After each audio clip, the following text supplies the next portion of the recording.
April 1945, a muddy prisoner camp somewhere near the Rhine. Rows of German women stood shivering in the cold morning air. Their coats were buttoned tight, their hands were numb, their hearts were pounding. They had survived bombs falling from the sky. They had survived running from burning cities. They had survived being captured by enemy soldiers.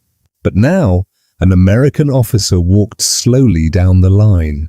He stopped. He looked at them, and then he gave an order that made their blood turn to ice. "Open your coat." 3 words, that was all. Some women froze. Some grabbed their coats tighter. One young woman felt her legs go weak. She thought she might collapse right there in the mud. They knew what this meant.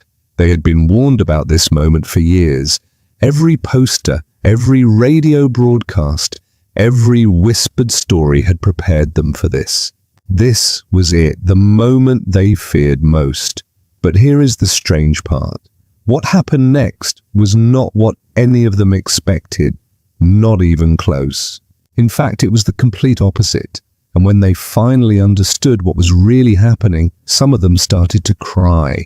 But not from pain, not from shame, from something they never thought they would feel again. What did that order really mean? What did the Americans actually do? And why did it change everything these women believed? Stay with me until the end, because this true World War II story will surprise you. If you love real history stories that are not in the textbooks, hit that subscribe button right now. Click the like button to support this channel and watch the full story because the ending will shock you. Let's begin. They were never supposed to be there. Not in uniform, not near the front, not in the path of collapse. But by 1945, thousands of German women were exactly where the Nazi command had once promised they would never be, inside the machinery of total war. Hannelore Voigt was 22 when she was assigned to a Wehrmacht signals unit. She had trained as a radio operator in a clean school building in Bavaria. She wore a grey auxiliary uniform. She typed coded messages. She plotted coordinates. She never fired a gun. She was not a soldier, but she moved with soldiers. And when the soldiers retreated, so did she. Renate Kessler had been a clerk in a supply depot near the Rhine. Her job was simple: track inventory, file reports, stamp documents. She worked in a basement office lit by a single bulb. The work was boring, safe, forgettable. Until February 1945, when the American advance shattered the front lines. The depot was abandoned in hours. Renate grabbed her coat and followed the convoy west. There was no plan, there was only movement. Anneliese Falk was 19, a nurse's aide. She had volunteered because it seemed noble. She had imagined tending to wounded heroes in clean hospitals behind secure lines. Instead, she found herself in a field station that moved every 3 days. Wounded men screamed on tables made of doors. There was never enough morphine, never enough bandages, and when the shelling got close, they packed the trucks and ran. Waltraud Lindemann drove one of those trucks. She was 28, older than most, stronger. She didn't talk much. She just drove, through mud, through smoke, through roads clogged with refugees and deserters. She kept her hands on the wheel and her eyes forward. She had learned not to look at the faces. The numbers were staggering. By the final year of the war, more than 500,000 German women served in auxiliary roles across the Wehrmacht, Luftwaffe, and SS. They were radio assistants, typists, switchboard operators, drivers, cooks, nurses, and clerks. Most were between 18 and 25. Most had never seen combat. Most believed they would be kept far from danger. They were wrong, caught in the flood. When the Third Reich began to collapse in the spring of 1945, military order dissolved into chaos. Entire divisions retreated without coordination. Supply lines vanished. Commands were ignored. or never received. And the women, those clerks, those drivers, those radio operators, were swept along like debris in a flood. Elfrida Roth had been stationed at a communications hub in the Ruhr Valley. When American forces encircled the region, the officers fled first. The women were told to wait for transport. The transport never came. So they walked 30 kilometers in 2 days. No food, no map. Elfrida's boots tore open her heels. She wrapped them in cloth torn from her undershirt. The cloth turned red. She kept walking. Traudl Wirth wasn't even military. She had worked as a civilian translator at a local headquarters. When the staff evacuated, she begged to go with them. She had a husband in a POW camp somewhere in France. She needed to survive long enough to find him. They let her climb into the back of a truck.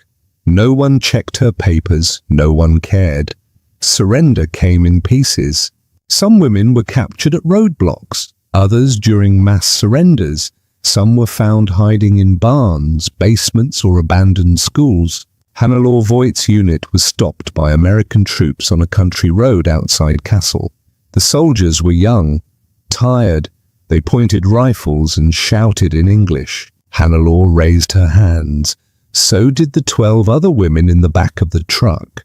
One of the American soldiers looked confused. He called for his sergeant.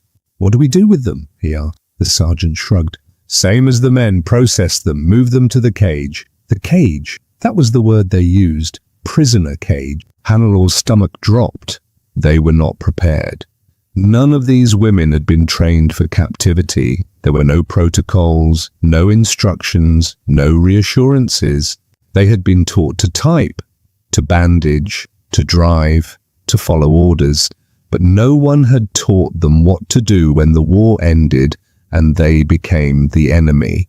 Renate Kessler would later write in her memoir, "We did not think of ourselves as soldiers. We thought of ourselves as workers, as helpers. We believed that because we had not fought, we would not be punished. We were mistaken." In the first weeks of May 1945, Allied forces processed tens of thousands of German prisoners daily. The camps swelled. Tents were erected in muddy fields. Barbed wire surrounded empty pastures. The women were separated from the men and moved into smaller compounds. There were no beds, no stoves, just canvas, dirt, and cold. And there, in those camps, fear began to grow. Not from what was happening, but from what they imagined might happen next. Fear does not need evidence to grow, it only needs silence. And inside the prisoner camps, silence was everywhere. The women did not know what would happen to them.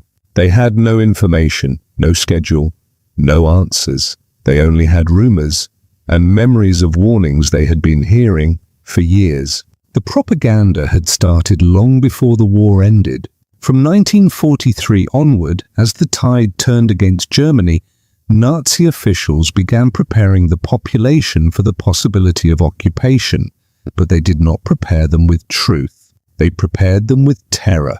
Joseph Goebbels, the Reich Minister of Propaganda, understood one thing perfectly: fear of the enemy kept people loyal. And so he fed that fear deliberately, constantly, ruthlessly. Posters appeared in train stations and town squares. They showed brutal caricatures of Allied soldiers. Beneath them, warnings were printed in bold letters. Protect your women. Protect your honor. The enemy shows no mercy. Radio broadcasts told stories of occupied villages in the east. Stories of violence. Stories of women dragged from their homes. Stories designed not to inform, but to horrify. Hannelore Voigt remembered listening to one such broadcast in early 1944. She was still in training then. The voice on the radio was calm, clinical, but the words made her skin crawl. In the Soviet zones, German women are treated as spoils of war. There is no law, no protection, no mercy. She had glanced around the room. Every woman there had gone pale. The message was clear. Surrender means suffering. It was not just propaganda, it was poison. And it worked. By the time Germany collapsed, an entire generation of women had internalized a single belief: capture by enemy forces, especially by American or Soviet troops, meant humiliation, assault, or worse. Renate Kessler later wrote, "We were more afraid of the enemy than we were of our own bombs. At least bombs were random. But soldiers chose their victims." The whispers in the camps made it worse. Inside the prisoner compounds, information moved in fragments, a sentence overheard. A story passed from one woman to another in the dark.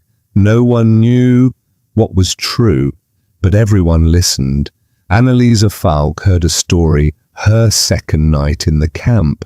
An older woman, someone who claimed to have been captured weeks earlier, spoke in a low voice near the tent flap. "They take you out at night," she whispered. "One at a time. They don't tell you where, you just don't come back the same." Anneliese felt her chest tighten. She wanted to ask what that meant, but she was too afraid of the answer. Elfriede Roth heard a different version. In her section of the camp, the rumor was that the Americans were separating women for special interrogations. No one knew what that meant either, but the word special carried weight. It sounded deliberate, targeted, personal.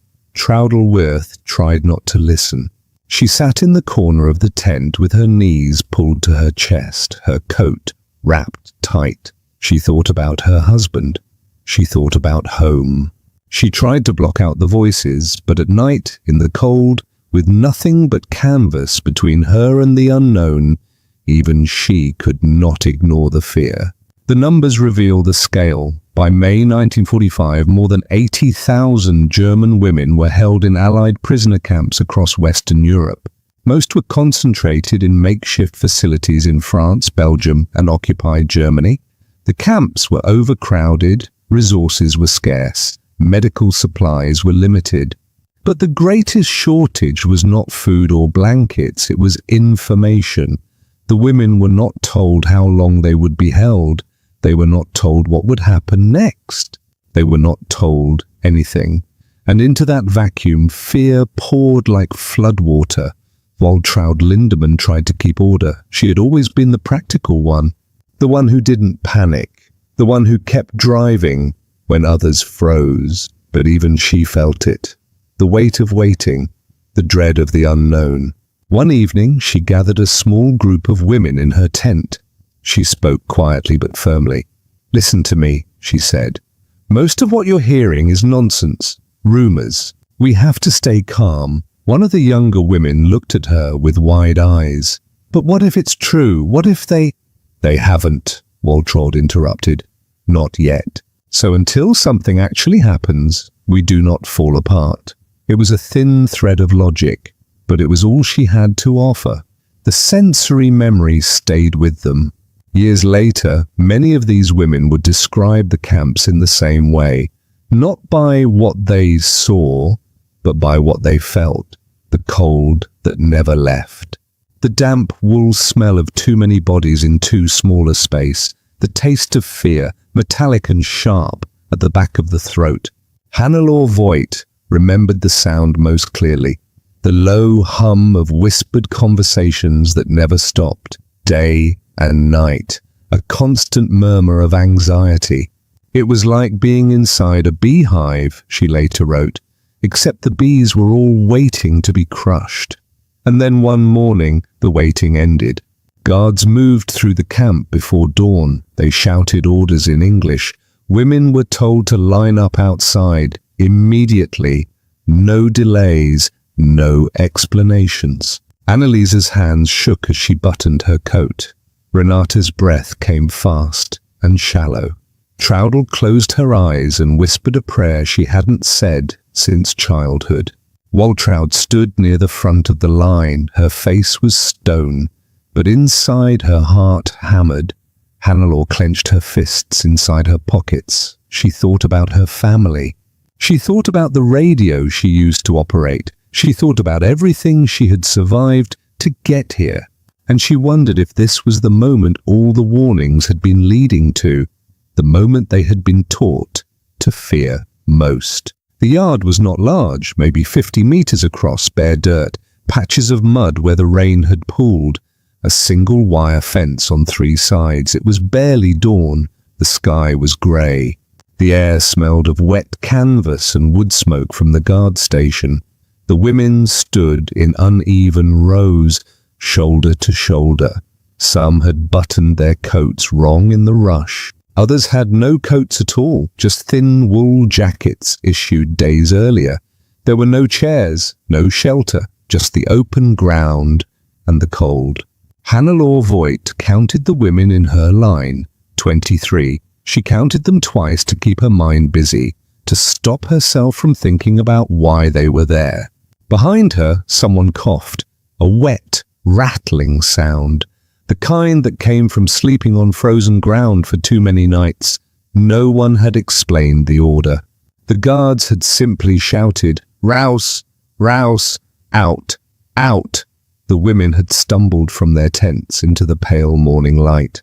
They formed lines because that was what you did when soldiers shouted. You obeyed, you did not ask questions. But now, standing in the silence, the questions came anyway.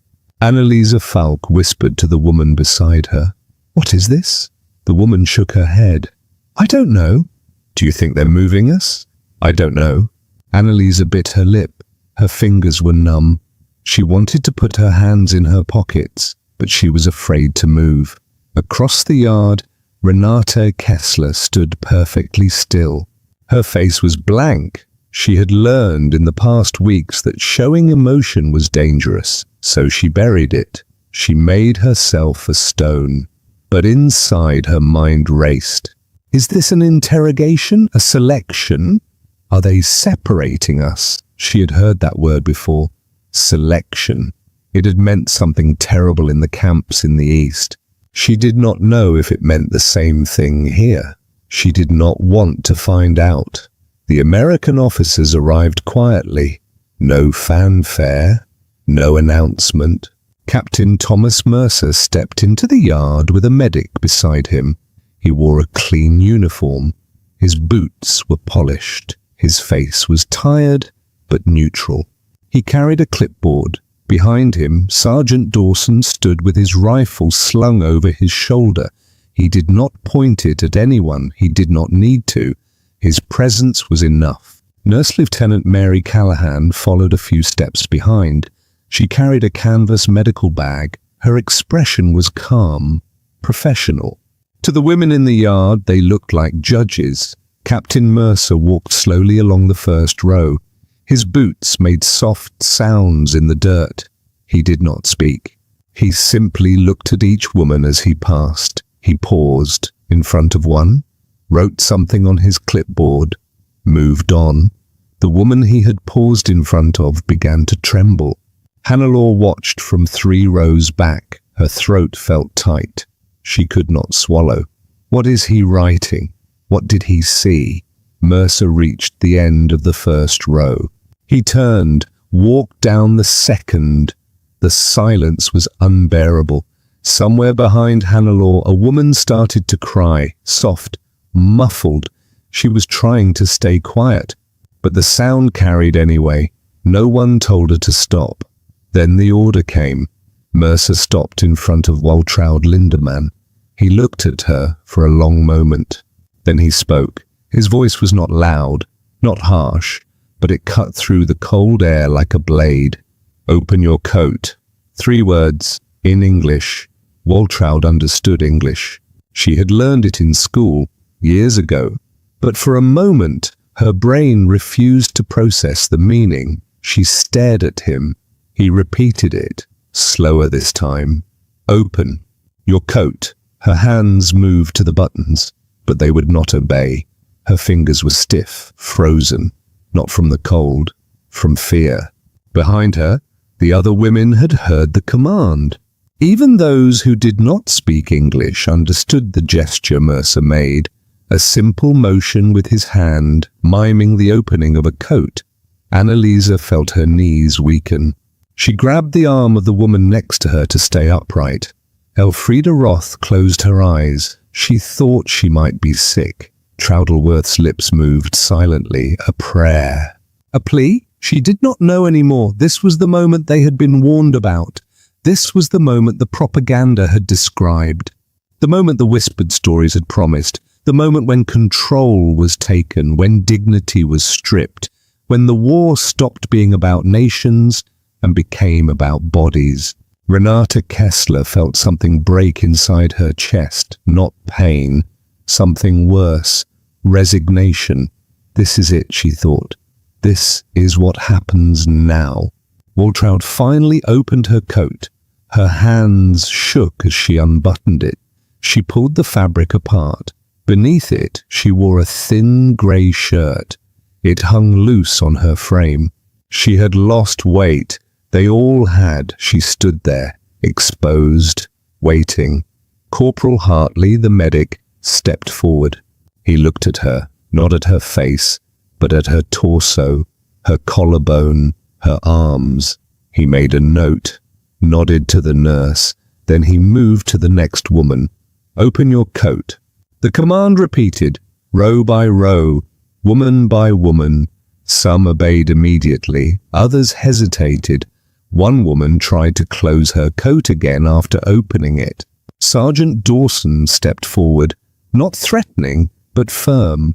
The order was given again. She complied. Hannelore turn came.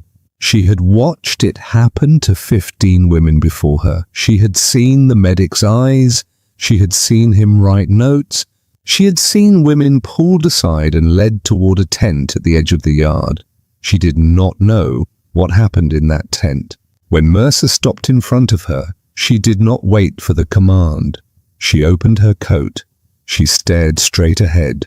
She did not look at him. She did not look at the medic. She looked at the grey sky and made herself disappear inside her own mind. Hartley glanced at her, wrote something, moved on. Hannelore closed her coat. Her hands were shaking so badly she could barely fasten the buttons. The inspection continued, one by one, methodically, without emotion. The women stood. The officers moved. The clipboard filled with notes. And in the cold morning air, fear turned into something sharper. Certainty. They had been right to be afraid. They had been right to believe the warnings. And now, whatever came next, there was nothing they could do but wait. What the women saw was humiliation. What the medics saw was something entirely different. Corporal James Hartley had been an army medic for 2 years. He had treated gunshot wounds in foxholes. He had amputated limbs in field hospitals. He had seen men die from infections that started as small cuts. He was 24 years old, and he was tired.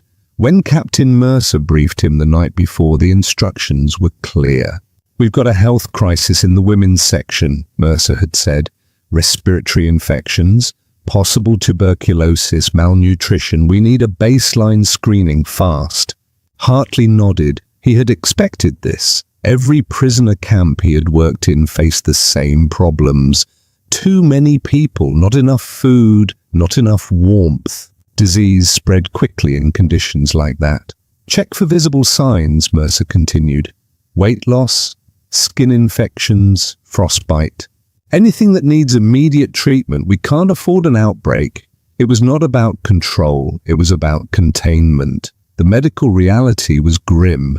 By spring 1945, prisoner camps across occupied Germany were overwhelmed. The Allied advance had been faster than expected. Hundreds of thousands of German soldiers and auxiliaries had surrendered in a matter of weeks. The infrastructure could not handle the numbers. In the women's section of the camp near the Rhine, more than 1,200 women were housed in space designed for 400. They slept on the ground. They shared blankets. They had no access to showers or proper latrines. Within 2 weeks, 12 women had developed pneumonia. 6 had died. The camp physician, a French army doctor named Laurent Beaumont, had reported the deaths to command. His message was blunt. "Without immediate medical intervention, we will lose more. These women are starving, they are freezing, they are sick. "We must act now." That report led to the order. The inspection was not punishment. It was triage. What Hartley looked for was specific. When a woman opened her coat, he scanned her quickly, professionally. He looked at her collarbone. If it jutted out sharply, it meant severe weight loss. He looked at her hands. Blackened fingertips meant frostbite. He looked at her neck and face. Pale, waxy skin could indicate tuberculosis or anemia. He looked at her posture. If she swayed or struggled to stand, it meant exhaustion or illness. He did not look at her as a woman. He looked at her as a patient. And what he saw again and again horrified him. Waltraud Lindemann had lost nearly 15 kilograms. Hartley could see it immediately. Her shirt hung loose. Her belt was cinched tight, and still her trousers sagged. Her cheekbones were sharp. Her eyes were sunken. He made a note. Severe malnutrition requires supplemental rations. He signaled to Nurse Callahan. She stepped forward and handed Waltraud a wool blanket. Waltraud stared at it. She did not understand. "Take it," Callahan said gently in broken German. "For you." Waltraud took the blanket. Her hands trembled. 3 women down the line, Hartley found frostbite. Elfriede Roth had wrapped her hands in strips of cloth. When he asked her to remove them, she hesitated. Then she obeyed. Her fingers were mottled, dark red and purple. 2 of her fingernails had turned black. Hartley's jaw tightened. This was advanced. She had been hiding it for days, maybe weeks. "She needs treatment," he said to Callahan. "Now." Elfriede was pulled gently from the line. She did not resist. She was too weak. As she was led toward the medical tent, the other women watched in silence. They did not know what it meant. They only knew she had been taken. The clipboard filled with notes, possible TB, isolated cough, night sweats, infected wound, left shoulder, needs cleaning and bandage, edema in legs, sign of starvation, lice infestation, requires delousing, respiratory distress, priority case. Hartley moved down the rows, one woman after another. His pen never stopped. By the time he reached Hannelore Voigt, he had flagged 22 women for immediate medical attention. Hannelore opened her coat. Hartley glanced at her, paused. She was thinner than she should be, but not dangerously so. No visible wounds, no signs of infection. Her breathing was steady. He made a brief note, moved on. Hannelore stood there a moment longer, confused. That was it? That was all? The screening took 40 minutes. When it was finished, Captain Mercer dismissed the women back to their tents, but 17 of them were held back, not for punishment, for treatment. They were taken to a medical tent at the edge of the compound.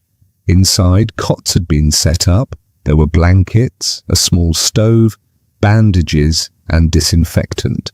Nurse Callahan moved between them, checking pulses, listening to lungs, cleaning wounds. One woman, a young signals assistant named Annalisa Falk, had been coughing blood for 3 days. She had not told anyone. She was terrified that if she appeared weak, something worse would happen. Now she lay on a cot, wrapped in 2 blankets, while Callahan pressed a stethoscope to her chest. "Breathe," Callahan said softly. Annalise obeyed. Callahan frowned. She wrote something on a chart and handed it to Hartley. "Pneumonia," he said. "She needs antibiotics and rest." Annalise's eyes filled with tears, not from fear, from relief. Slowly, understanding began to spread. The women who had been examined but not held back returned to the barracks. They spoke in whispers. "They didn't do anything," one said. "They just looked. They gave Waltraud a blanket. They took Elfriede to a tent, but I saw her through the flap. She was lying down. They were wrapping her hands. It was medical," Renate Kessler said quietly. "It was a medical inspection." The woman next to her stared. "You're sure?" Renate nodded slowly. "I think so." It was not cruelty, it was not humiliation, it was care. And that realization, that simple, quiet realization, shattered something inside them, not their fear, but their certainty. That night, the barracks felt different. The cold was the same, the hard ground was the same, the rough wool blankets and the smell of damp canvas, all the same. But something had shifted. The women did not sleep right away. They sat in small clusters, speaking in voices barely above whispers. The conversations were careful at first, hesitant, as if saying the words out loud might break whatever fragile truth they had discovered. Hannelore Voigt sat near the tent flap, her diary balanced on her knee. She had not written anything yet. She did not know how to describe what had happened. She had expected violence. She had received a glance. She had expected cruelty. She had received a clipboard note. It made no sense, and yet it had happened. The first whispers were questions. "Did they hurt anyone?" a young woman asked from across the tent. "No," Renata Kessler answered. "They didn't touch anyone? Not like that. But they took people away." "To the medical tent," Waltraud Lindemann said. Her voice was steady, firm. "I saw it. They were treating wounds, giving blankets, checking for sickness." Silence followed. Then another voice, quieter. "Why?" No one had an answer. For some, belief came slowly. Traudel-Worth sat in the corner, her blanket wrapped tight around her shoulders. She had not spoken since returning from the yard. Her face was pale. Her hands still trembled. She wanted to believe what the others were saying, but years of warnings echoed louder than one morning of mercy. "They are the enemy," she thought. "Enemies do not help. Enemies do not heal." She remembered the posters, the broadcasts, the stories whispered by neighbors and repeated by officials. The Americans are no different from the Soviets. They will take what they want. They will show no mercy. And yet, she had opened her coat. The medic had looked. He had written something. He had moved on. He had not smiled. He had not leered. He had not reached for her. He had simply done his job. Elfriede Roth returned to the barracks the next morning. Her hands were wrapped in clean white bandages. Her color was better. She had been given hot soup and allowed to sleep in a heated tent. When she entered, the other women stared. She stood in the doorway, unsure what to say. "They treated you?" Waltraud asked. Elfriede nodded. "The nurse cleaned my fingers. She said 2 might be saved. The others..." She paused. "The others might not, but she was kind. She was careful." "They didn't hurt you?" Elfriede shook her head. "No. They gave me medicine and bread." Real bread. The words hung in the air. Real. It was such a small thing, and yet it meant everything. Annalisa Falk remained in the medical tent for 3 more days. Her pneumonia was serious. She needed rest and medication. Nurse Callahan checked on her every few hours, adjusting her blankets, bringing water, listening to her lungs. On the 2nd day, Annalisa asked a question she had been afraid to ask. "Why are you helping me?" Callahan looked at her. Her expression was tired, but gentle. "Because you are sick," said Sim. "And I am a nurse." Annalisa did not know how to respond. In her mind, she was still the enemy, a German, a member of the losing side, a prisoner, but Callahan did not treat her like an enemy. She treated her like a patient. Later, Annalisa would write about that moment in a letter to her mother. "I thought they would see me as something less than human. Instead, they saw me as someone who needed help, and they helped me. I do not understand it, but I am grateful." Back in the barracks, the conversations grew bolder. Women who had been silent for days began to speak. They shared what they had seen, what they had felt, what they had expected versus what had actually happened. Renata Kessler listened carefully. She had always been an observer, a collector of details, And what she observed now was a slow unraveling, not of fear. Fear still lingered, but of certainty. The certainty that had been built over years. The certainty that the enemy was evil, that capture meant suffering, that mercy was impossible, that certainty was cracking. One woman spoke the words that many were thinking. Her name was Brigitte. She was older than most, perhaps 30. She had been a civilian secretary attached to a logistics unit. She sat near the center of the tent, her arms crossed, her face lined with exhaustion. "We were lied to," she said. The tent went quiet. "All those stories," she continued, "all those warnings, they told us the Americans were monsters. They told us to fear them more than death." She shook her head slowly. "But look at us. We are still here. We are still alive. They examined us like doctors. They fed us like people." She paused. "Either everything we were told was wrong, or this is some kind of trick." Waltraud spoke. "It is not a trick. I have seen tricks." This was not one. Brigitte looked at her. "Then what was it?" Waltraud thought for a long moment. "Procedure, she said finally. "Just procedure. They have rules. They followed them." It was not a grand answer, not a comforting one, but it was honest. Hannelore finally wrote in her diary that night. She sat by the dim light of a single candle stub, her pen moving slowly across the page. "Today I learned that not all enemies are the same. Today I learned that fear can lie louder than truth.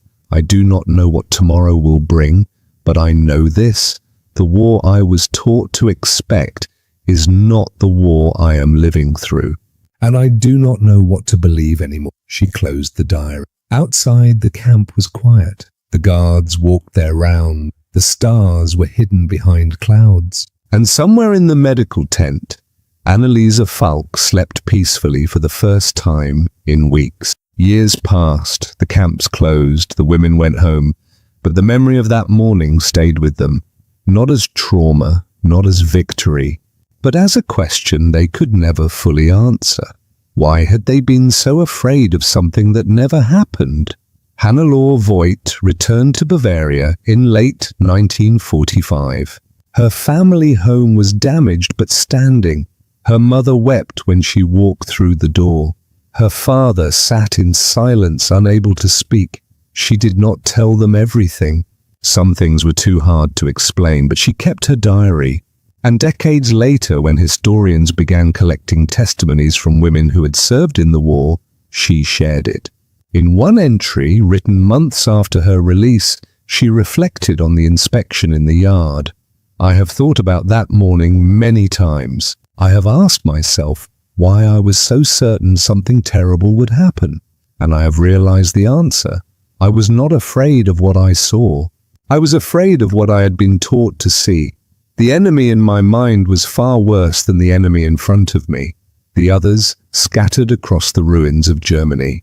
Renate Kessler settled in Frankfurt. She worked as a translator for the Allied occupation government. The irony was not lost on her. The same language she had once feared now paid her wages. She married in 1948, had 2 daughters, never spoke about the war until she was in her 70s. When she finally did, in an interview for a university archive, she said something that surprised even her. The Americans were not kind to us because they liked us. They were not cruel because they hated us. They simply followed their rules. And their rules said we were prisoners, not victims. That distinction saved us. It was a clinical observation, but it carried weight. Rules, procedure, systems. These were not words of warmth, but they were words of survival. Waltraud Lindemann never fully recovered. The war had taken too much from her. Her brother had died on the Eastern Front. Her fiancé had disappeared somewhere near Stalingrad. Her health had been broken by months of malnutrition and cold. She lived quietly in a small town near Hamburg. She worked in a bakery. She never married, but she remembered the blanket. the one Nurse Callahan had handed her in the yard, the one she had not understood at first. She kept it for years, long after the wool had thinned and the edges had frayed. It was not valuable, it was not beautiful, but it was proof. Proof that in the worst moment of her life, someone had seen her suffering and chosen to help. Elfrida Roth lost 2 fingers to frostbite. The doctors at the camp had tried to save them, but the damage was too severe. By the time she was released, her right hand was permanently scarred. She learned to write with her left. She became a school teacher in a village near Munich. She taught children to read and write and add numbers. She never told her students about the war, but sometimes when they asked about her hand, she would pause. An accident, she would say. A long time ago, it was easier than explaining. Easier than describing the cold, the fear, the moment when an American medic had looked at her ruined fingers and said, "We'll do what we can." They had done what they could. It had not been enough to save her hand, but it had been enough to save her life. Annalisa Falk recovered from pneumonia. She spent 2 weeks in the medical tent before being transferred to a proper hospital. By the time she was released, the war had been over for months. She returned to her parents' farm in the countryside. She helped with the harvest. She married a neighbor's son in 1950. She had 4 children. She lived until 2003. In her final years, she spoke often about the war, not with bitterness, not with pride, but with something closer to wonder. "I was 19 years old," she said in one interview.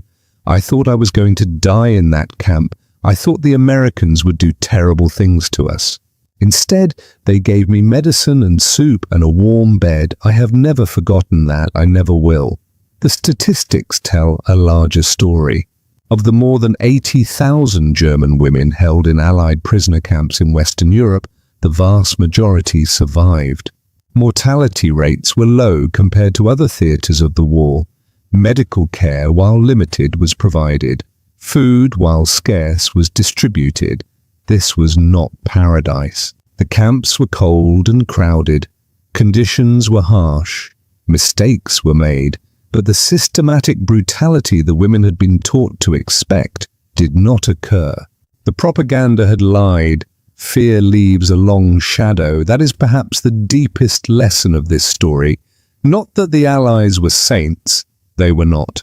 Not that war is anything but brutal. It is.